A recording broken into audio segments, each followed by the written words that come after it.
За энэ хичээлээр болохоор дөрмийн хэсэгт нь бүгдээрээ 3 дугаар бүлгийн үйл үг, шууд болон дам тусагдхуун, дайвар үг, дөнгөж сая өнгөрсөн болон удахгүй болох гэж ойрын ирээдүйн цаг гэдэг ийм 2 цаг үзкийг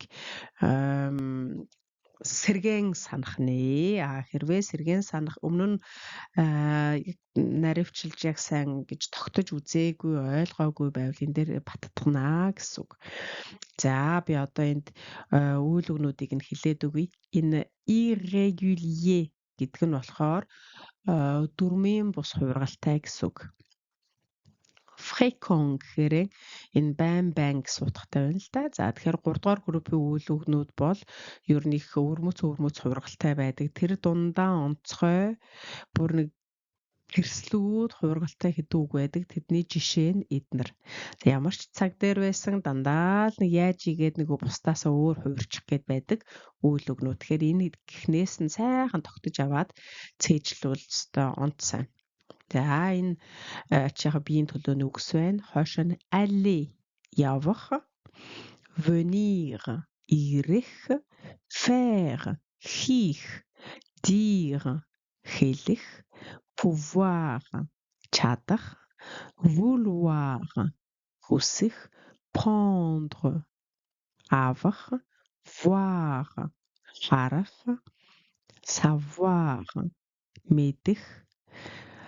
мэдэх чадах, dormir унтах. За ийм утгатай үг байна. Тэгэхээр би явж байна, би ирж байна, би хийж байна, би хэлдэг, би чаддаг, би чадна, би хүсэж байна, би авдаг, би харж байна, би тэгж ингэж чадна, би унтаж байна гэх мэтчлэн ингээд үйл өгнүүд байна тий. За хувиргалууд байна. За тэгэхээр энийгээ цээжлэхдээ яг саяных шиг хойш нь ингэж уншихаасаа илүү үйл үгээ дагнаад цээжилсэн дээр одоо жишээ нь aller гэх юм бол je vais, tu vas, il, elle, on va, nous allons, vous allez, ils, elles vont гэх мэтчлэн ингээд доош нь мөрөө хөөж хойш нь биш доош нь уншиж цээжилсэн нь дээр шүү.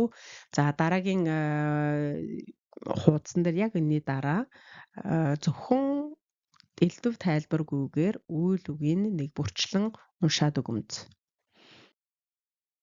Aller, je vais, tu vas, il, elle, on va, nous allons, vous allez, ils, elles vont. Venir. Je viens, tu viens, il, elle, on vient, nous venons, vous venez, ils viennent. Faire. Je fais, tu fais, il, elle, on fait, nous faisons, vous faites, ils, elles font. Dire. Je dis, tu dis, il, elle, on dit, nous disons, vous dites, ils, elles disent. Pouvoir. Je peux, tu peux, il, elle, on peut, nous pouvons, vous pouvez, ils peuvent. Vouloir. Je veux, tu veux, il, elle, on veut, nous voulons, vous voulez, ils, elles veulent. Prendre. Je prends, tu prends, il, elle, on prend, nous prenons, vous prenez, ils, elles prennent. Voir. Je vois, tu vois, il, elle, on voit, nous voyons, vous voyez, il, elle voient. Savoir. Je sais, tu sais, il, elle, on sait, nous savons, vous savez, il, elles savent. Dormir. Je dors, tu dors, il, elle, on dort, nous dormons, vous dormez, il, elles dorment.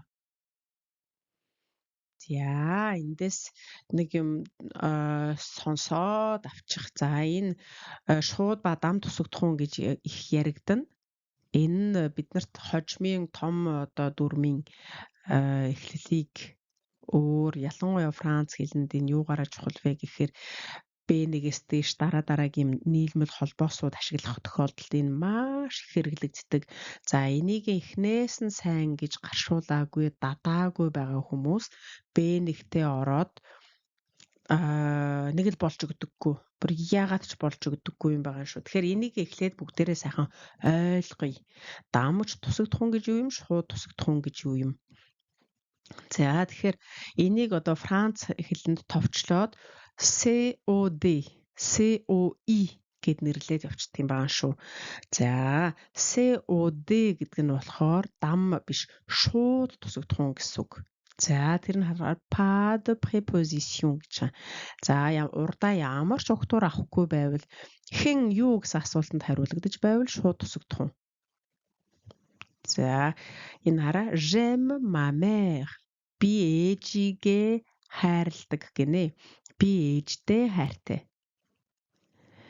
Би хэнийг хайрлаж байна? Ээжигээ хайрлаж байна. Ээжтэй гэдэг. За одоо энэ дээр болохоор энэ зориудаар би яг эмэ гэдэг үгийг авчирчихсан. Яагаад гэхээр манай монгол хэлтэй нэг зөрчилдмөр юм шиг санагдаад бидний ойтон ингэж буухад ээжтэй хайртай гэд. Ээжид хайртай гэдэг ингээд манайхаар бол өгөх оршихоор ингээд хэлбэрчээд байна шүү дээ өгөх оршин тийм ялгалаар эсвэл ээжигээ хайрладаг гэд заахын тийм ялгалаар хэлбэрчээд байна. Гэтэл Франц хэлэнд болохоор энд угтуур байхгүй байгаа байхгүй юу?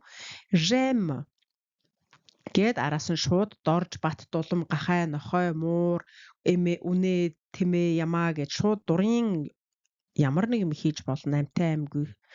J'aime ширээ сандал одоо бөмбөг компьютер кофе тий. Тэгэхээр урталт нь ямар нэг угтуур орохгүй байгаа бол энэ шууд тусагдах хүн гэсэн үг.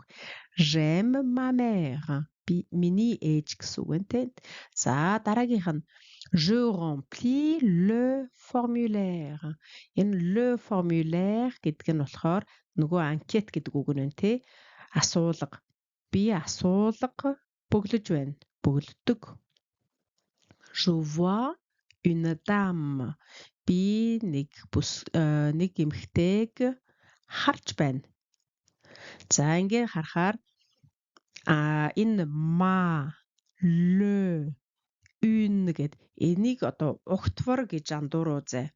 Угтвар гэдгийг одоо энэ доор харна. Энэ бол зүгээр ма гэдэг нь миний гэж хамаатуулж байгаа үг байна. Le гэдэг үг бол энэ тодорхой ялгац гишүүн гэсэн үг. Бүх нэр үгэнд ирдэг. Une гэдэг бол тодорхой бус ялгац гишүүн. За тэгэхээр эднэр бол угтвартай ямар ч хамаагүй гэсэн үг шүү. За одоо энэ дам юг харъя. Дам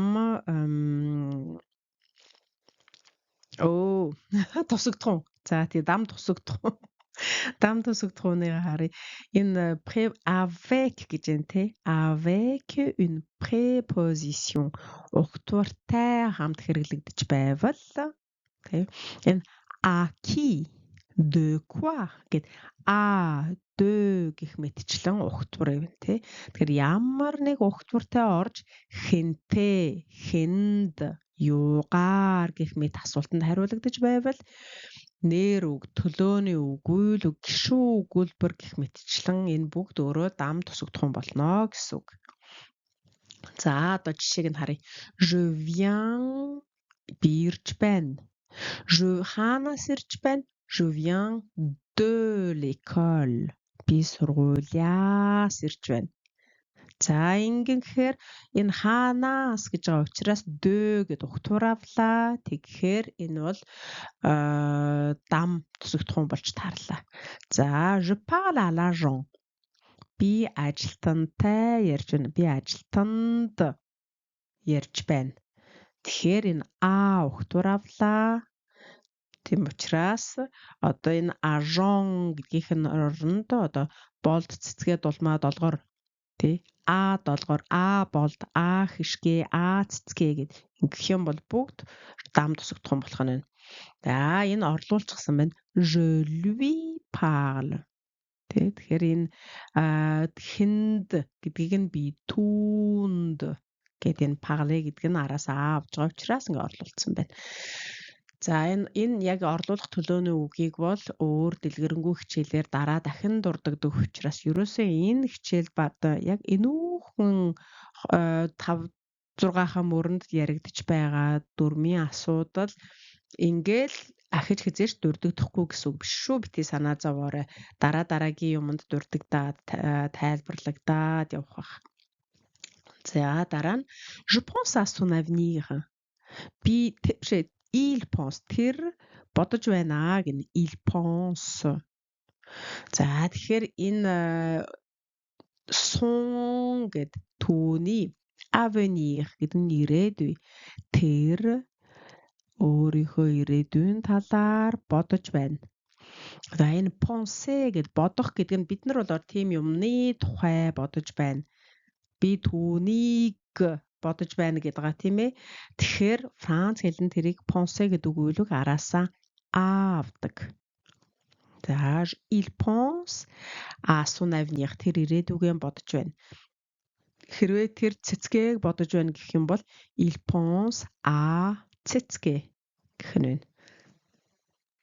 За тэгээд ийм а өгтвортай тусагдах ууныг бид нар и гэд ганцхан юм орлуулах төлөөний үгээр орлуулдаг. За энийг бол А2-ын төвшөнд үздэг юм байгаа шүү. Гэхдээ бид нар эхний ээлжинд мэддэг тохиолдол нь юу вэ гэхээр явъя гэдэг үг байна тий. Aller үглэг байна. On va гэж байгаа тий. On va.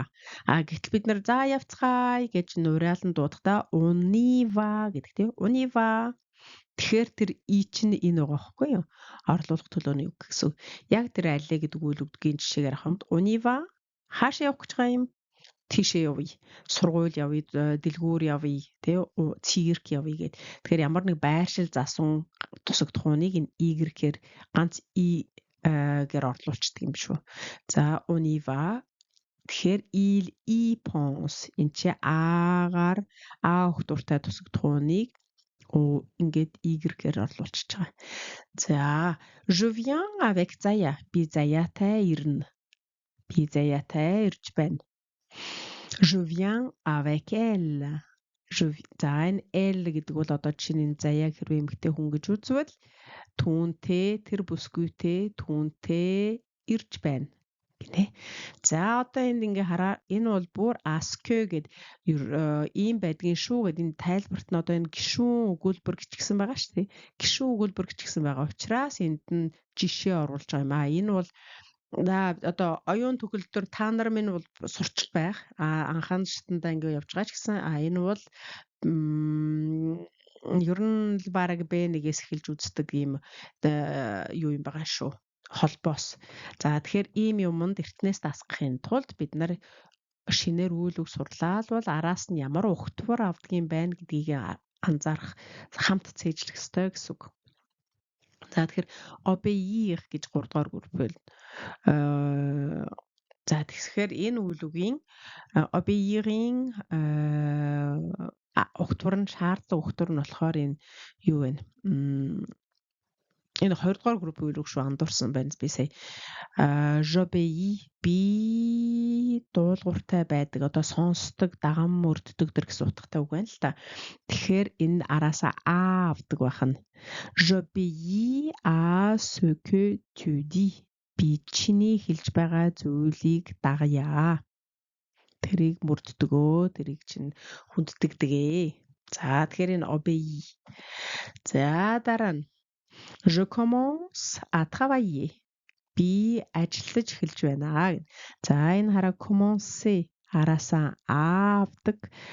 Бас өөр юу авдаг энэ тэр дээр нэмэлт бусдыг нь бол дараа гэд орхичихъя. За энэ тэгэхээр je commence à travailler гэдэг travailler гэдэг нь үйл үг байна тий. Тэгэхээр тусагдхуун гэхээр зөвхөн одоо самбар ширээ дорж дулмаа гэд тийм оноос нэр байх биш. Гишүүн өгүүлбэр, үйл үг гэх мэтчлэн өөр байж болох гэдэг нь тий. Je commence à travailler. Je décide de partir. Би явахаар шийдлээ. Гэх мэтчлэн ингээд өгтвөртэй л орж байгаа бол энэ болгон чинь дам тусагдах хүн гэсэн үг байна. За дараа нь дайвар үг. За энэ дайвар үг гэдэг бол одоо өгүүлбэрийг их сайхан хачир чимэгтэй болгодог үг. Үйл үгийн тодтогож явдаг. Тийм ч учраас францланд нараа adverbe гэж байна. Verbe гэдэг бол үйл үг гэсэн үг. Тэгэхээр энэ үйл үгийнхээ утгыг тодтогож явж байгаа үгсийг дайвар үг гэж байгаа байхгүй юу? За дайвар үг нь манай монгол хэлэнд ч гэсэндээ тий яаж Хэрхэн гэсэн асуултанд хариулагдаад байвал дайвар үг болдог. За энийг харъя. Ямар төрлийнх байж болох вэ? Энэ зөвхөн ингээд цомхон дурдж байгаа жишээ шүү. Fréquence гэнэ давтамж илэрхийлдэг дайвар үг байна. Байнга гэвэл 100%, souvent ихэнхдээ гэвэл 80% байх нь, normalement уг нь ч гэвэл 70%, parfois хаяа гэвэл 50%, rarement гэвэл 30%, jamais гэх юм бол jamais гэвэл хизээч үгүй гэд. Тэгэхээр энэ давтамжийнх нь хувийг би багцалж ингэж өгсөн байгаа юм шүү. Түүнээс иш яг энэ Франц хэлний дүрмэнд яг тийм байх хэвээр яг ингэ хувийг нь би зүгээр багцаа өгөх гэж л ингэ тавьсан.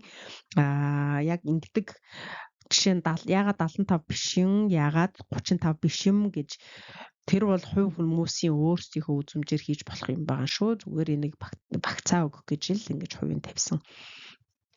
За. Je parle souvent avec mon conseiller. Би зөвлөх ажилтнтайгаа байн ярьдаг. Je suis toujours à l'heure. Би байнга цагтаан ирдэг. Байнга цагтаан гоцоож байдаг. Тэр гэх юм бол je suis toujours à l'heure. За энэ гэхээр дандаа давтамжийн үгнүүд байна те. За тэгээ ингэж орж байгаа дайвар үг хэрвээ та нар одоо эхний жишээгээр анзаарч байгаа бол дандаа үйл үгийнхээ ард нь орж байна. Тийм байгааз. Je parle souvent. Je suis toujours. За одоо гэтэл цаг хугацаа илэрхийлсэн үгнүүд байна. Эдгээр бас тайвар үг болох нь байна. Hier, өчигдөр, aujourd'hui, өнөөдөр, demain, маргааш, maintenant, одоо, bientôt, удахгүй. Maintenant, je cherche un travail. Je vais bientôt trouver un job. Одоо би нэг ажил хайж байна. Би удахгүй нэг ажил олноо. За одоо энэ ингээ харахаараа maintenant гэдэг нь таслал аваад урдаа өгүүлбэр эхэлж байна. Энэ нөгөө bientôt гэдэг чинь хоёр үйл үгийн дунд орчихсон байна. Энэ цаг хугацаа илэрхийлсэн дайвар үгийн нэг онцлог байдаг. Энэ болохоор тэнд гэж яг үйл үгийнхээ яг ард нь дагаад явж явах ёстой бусад дайвар үгнээсээ давуу эрэхтэй өгүүлбэрийнхээ хаанч явж ээж болдог. Өгүүлбэрийн эхэнд байж болж гэн, дунд байж болж гэн, өгүүлбэрийнхээ адагт бас байж болно. За тэгэхээр тийм давуу эрэхтэй ганц төрлийн дайвар үг бол цаг хугацаа илэрхийлсэн өчигдөр, өнөөдөр, маргааш, нөгөөдөр гэдэг энэ үгнүүд байх нэ. Үгийн эхэнд орвол ингээд таслал байгаад араас нь орж ийн. Үгийн дунд байх юм бол хоёр талдаа таслалтай, үгийн эцэст байх юм бол урдаа таслалтай. Тэгээд тодтогоод явчихж байна гэсэн үг. За одоо жишээний зөвхөн maintenant гэдэг дээр харъя л да. Maintenant je cherche un travail. За энэ үгийнхэнд байна. Үгийн дунд орох юм бол je cherche таслал, maintenant таслал, un travail. За үгийн эцэст орох юм бол je cherche un travail таслал, maintenant гэж орно гэсэн үг. За дараагийн ангиллар нь quantité гэж энэ болохоор хэмжээ дамжаа заасан үг байна. Beaucoup их, un peu бага зэрэг, trop хэтэрхий гэнэ. J'habite trop loin de mon travail. За би амьдардаг гэж байна те. За би гэдгийг оллоо. Je өгүүлбэрээ төгсгөлөөр өгөөжчлөө. Ажлаасаа хэтэрхий хол амьдардаг гинэ. За тэгснэ дараа нь manière янз байдал дээр болохоор bien, mal, vite, lentement.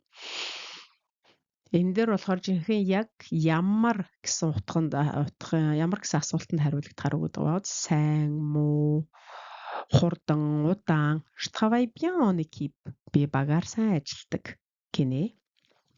За гэх мэтчлэн дайвар үг байна.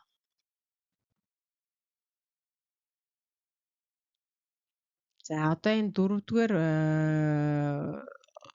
асуудлыг нь үзье. Энэ болохоор цаг хугацаа гэж байна. За энэ ямар цаг хугацаа вэ гэхээр дөнгөж сая болсон үйл явдлыг юу гэж илэрхийлэх үү? Удахгүй болох гэж байгаа үйлдэлийг яаж илэрхийлэх вэ? Энэ болохоор дөнгөж өнгөрсөн цаг, ойрын ирээдүйн цаг гэж нэрлэдэг байна л да. Тэгэхээр дөнгөж сая хийчихлээ. Хийх гэж байна. Хийн. За энийг яах вэ гэхээр venir үйлэг байна те. Энийг одоо та нар төсөөлөхдөө ерөөсөө эхлэн суралцж байгаа хүмүүс төсөөлөхдөө бид нар өнгөрснөөс ирээдүй рүү явж байгаа те. Тэгэхээр өнгөрснөөс ирж байгаа бол энэ өнгөрсөн цагийг илэрхийлэхдээ venir de байгаад ирээдүйн цаг руу явахдаа aller аваад л гүцээ. Ингээд багцаалчих. Тэгэхээр je viens d'écrire mon CV. Би танилцуулгаад биччихлээ. Би танилцуулгаад өнгө сая биччихлээ. Je vais chercher un job. Би ажил хайх гэж байна. За гэх мэтчлэн. За одоо тэгэхээр tu viens de trouver un logement. Чи нэг байр олоодох вөө. Дөнгөж сая олчихлоо. Тэр эрэхтэй elle vient de recevoir une offre. Тэд дөнгөж сайхан нэг санал хүлээж авлаа. Nous venons de commencer la mission. Бид нар томилолтоо эсвэл яг тодорхой дааж авсан ажлаа эхлээд байна. Дөнгөж сайхан эхэллээ. Эхлээд удаагүй байна. Vous venez de faire une erreur. Та нэг алдаа гаргалаа да.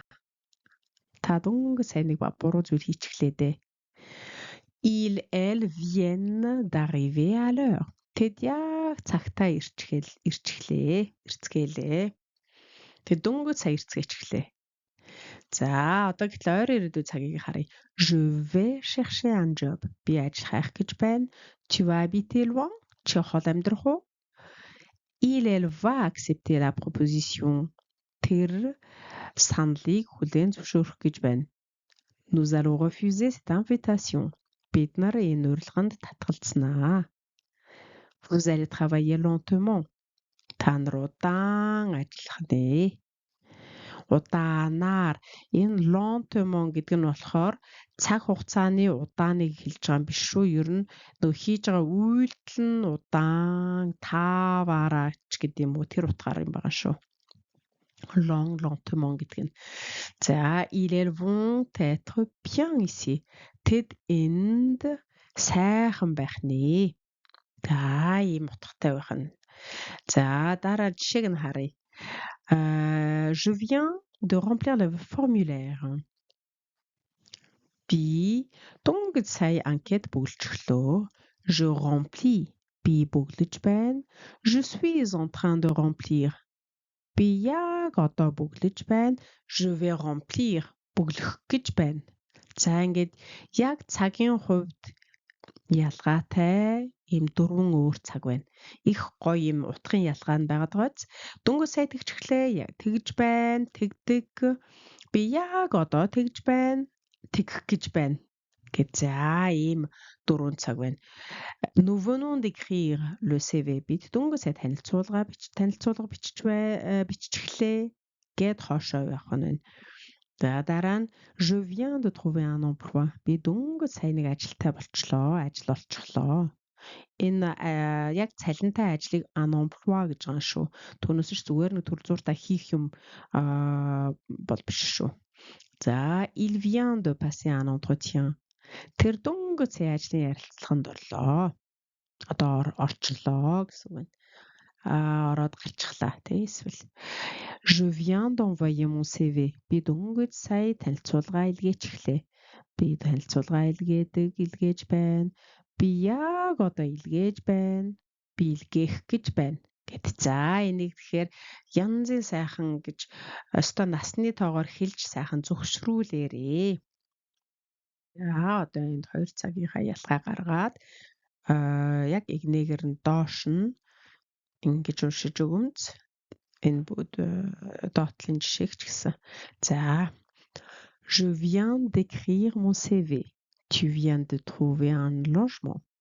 Elle vient de recevoir une offre. Nous venons de commencer la mission. Vous venez de faire une erreur. Ils, elles viennent d'arriver à l'heure. Je vais chercher un job. Tu vas habiter loin.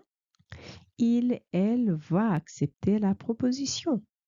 Nous allons refuser cette invitation. Vous allez travailler lentement. Ils, elles vont être bien ici. Exemple. Je viens de remplir le formulaire. Je remplis le formulaire. Je suis en train de remplir le formulaire. Je vais remplir le formulaire. Nous venons d'écrire le CV. Nous écrivons le CV. Nous sommes en train d'écrire le CV. Nous allons écrire le CV. Je viens de trouver un emploi. Je trouve un emploi. Je suis en train de trouver un emploi. Je vais trouver un emploi. Il vient de passer un entretien. Il passe un entretien. Il est en train de passer un entretien. Il va passer un entretien. Je viens d'envoyer mon CV. J'envoie mon CV. Je suis en train d'envoyer mon CV. Je vais envoyer mon CV.